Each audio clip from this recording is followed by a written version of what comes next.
John, welcome to The Narrow Path. Thanks for calling. Oh, thank you, Steve. Hey, I was wondering if we could just converse here a little bit where you could educate me on a couple things. And that is, first off, we'll go back to Genesis. And in the beginning, the first thing God commanded was, let there be light. Now, my group believes that's probably wisdom. But then I want to jump to the third day. And on the third day, he planted all the trees, the vegetation, the bushes. On the fourth day is when God decided to create the sun and the moon and the stars. And I was wondering, is it at that point where he spun the earth 1,000 miles an hour and hurled it around the sun 93 million miles away at 66,000 miles an hour? Well, no, I think the earth was turning right from the beginning because there was a difference between day and night from day one. It says on the fourth day he made two great lights, one to rule the day and one to rule the night. Now, that doesn't mean that there was no light before that, because on the first day he said, let there be light. Now, you said you believe let there be light refers to wisdom, but this is describing the creation of the physical reality, the heavens and the earth, and the light that he created on the first day was sufficient to distinguish between day and night, because it says the light he called day and the darkness he called night, and the evening and the morning were the first day. So there was already the progression from day and night before there was a sun. So the light that God created on the first day was not the sun, but it was a light nonetheless that was capable of bringing light to the world. Ever since the fourth day, the source of light was the sun. Before that, the source of light was something else. I believe it was God himself. All right, but in 1 Chronicles 16:30, Psalms 96:10, and Psalms 93:1, God declares that the earth is immovable. And then if you go to Job 38:31, he asks Job if he can stop the movement of the stars. So by that, it implies that the earth isn't moving, but the stars are. Oh, wait. No, can you stop the movement of the stars? Why does that imply the earth isn't moving? Can't the stars and the earth both be moving? Well, those first three verses I gave you said the earth is immovable. Yeah, but the word earth in Hebrew is eretz, and almost always in the Old Testament it means the land, not the earth. The planet Earth is very seldom the meaning of the words eretz, although the word eretz is translated earth and it's translated land. The same word in the Hebrew can mean both things. But in the context of most of its usages, it's not speaking about the planet Earth, it's talking about the land. And in many cases, it's talking about the land of Israel, especially when it just says the land without any particular qualifier. That was a very common way for the Jews to speak of Israel, the land of Israel. And so to say the land cannot be moved would be saying something very different than to be denying that the earth spins. See, this is the problem with the flat earth people. They don't understand the language of the Bible. And so they take away from it things that it's not trying to say. I've been in dialogue with flat earth people and don't believe the earth turns, and I'm amazed how many people are going that direction. I find it frightening. I think it's just going to make the church look stupid. Yeah. I understand that. But in Isaiah 66, Lamentations 2:1, Matthew 5:35, Acts 7:49. Read them. God's. Well, I'm going to tell you what they all say. They all say, heaven is my throne and the earth is my footstool. Sure. So does that imply that God's throne is rolling around the sun at 66,000 miles an hour? Well, if you believe that God sits on a literal decorated chair and his feet are resting on the planet Earth, then you are an anthropomorphist, and that was condemned as heresy many centuries ago. And anthropomorphism, to say that God has a physical body sitting on a chair, is to take imagery from the Bible literally that would really lead us astray. Jesus said God's a spirit, and in him we live and move and have our being, Paul said. God isn't sitting off on some chair out in space or on the sun or somewhere like that and putting his feet on the planet. When he says heaven is my throne, he means that he occupies and reigns in heaven. And earth, or the land, is simply the place where he conducts his behavior there. Earth is less than heaven. It's like a footstool compared to a throne. It's frightening to see how many people they read the Bible as if they don't have any idea what kind of literature they're reading. And that's why a little bit of knowledge is a dangerous thing.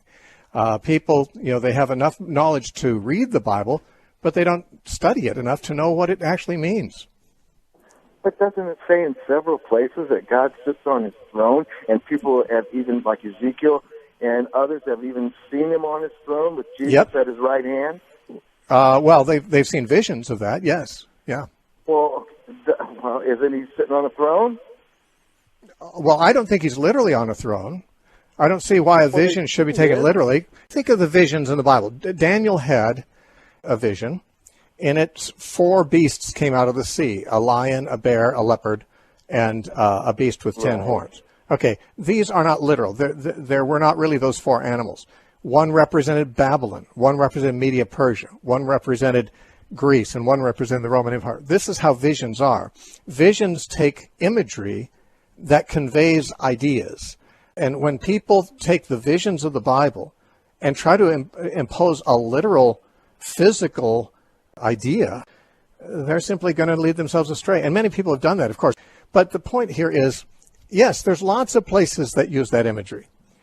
Lots of times in the Bible it says that the land of Israel is a land flowing with milk and honey. I doubt if you go over there and see milk and honey flowing out of the crevices of the rock. It's an imagery. People who don't want to study should not read things that are not written in their culture or in their language. But, of course, if we want to know the Bible, we have to study. And by study, I mean this. When you're reading something that was written in a dead language 2,000 or more years ago, in a culture that even to this day does not express itself in the same imagery that we would, and they certainly didn't 2,000 years ago and more, then you have to, in order simply to put yourself in the same position as the ordinary peasant of that time was already in, you have to study things. You have to know the language. They knew the language. You have to know the imagery. They knew that imagery. You have to know their figures of speech. They knew those. You have to know something about the culture. They knew that. In other words, what was accessible to the most uneducated shepherd or farmer in the Middle East 2,000 years ago, we can't know that without study because it's not our culture, not our language. If we just read the Bible as if it was written to Americans in the 21st century in English, and we apply the conventions of interpretation that we would apply to reading a history book or a science book or a news magazine, well, then we deserve any kind of foolishness that we end up with because we're not respecting the Scripture.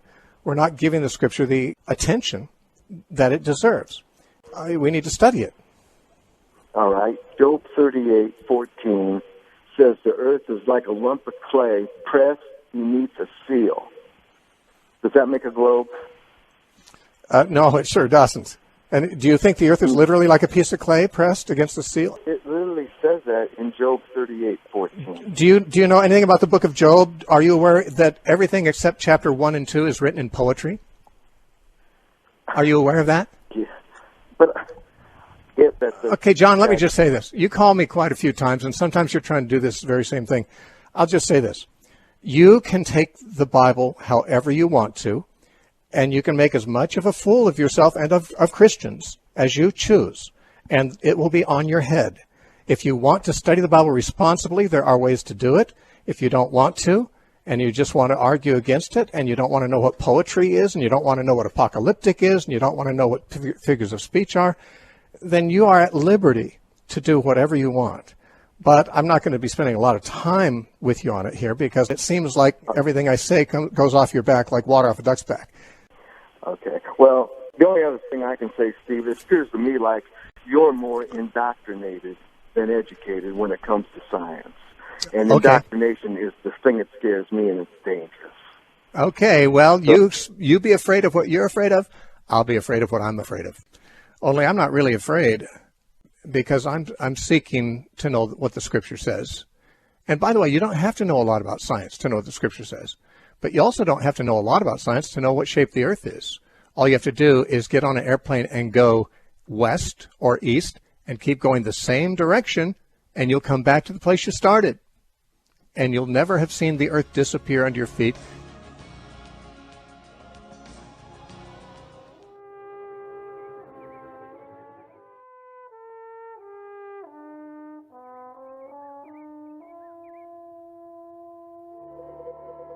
There are people in Europe listening to me where it's already night. Now, how'd that happen? The sun, if it comes over the edge, is going to illuminate the whole flat surface. When the sun goes over the other horizon, the whole surface will be dark. Jesus, however, didn't teach that flat earth teaching. Jesus said that on the day that he comes, two men will be sleeping in one bed. One will be taken and the other left. He specifically says in that night. Then he said, two women will be grinded at the mill. Well, they didn't do that at night. They did that in the morning. One will be taken and the other left. And at the same moment, he says, two men will be working in the field. Once again, they didn't do that at night. Men sleeping in a bed, women grinding at a mill, and two men working in the field. Those are three different times of the day, and yet he's talking about something that will happen in a moment, in the twinkling of an eye. At the same moment, it'll be nighttime and daytime for different people. That cannot happen if there's a flat earth.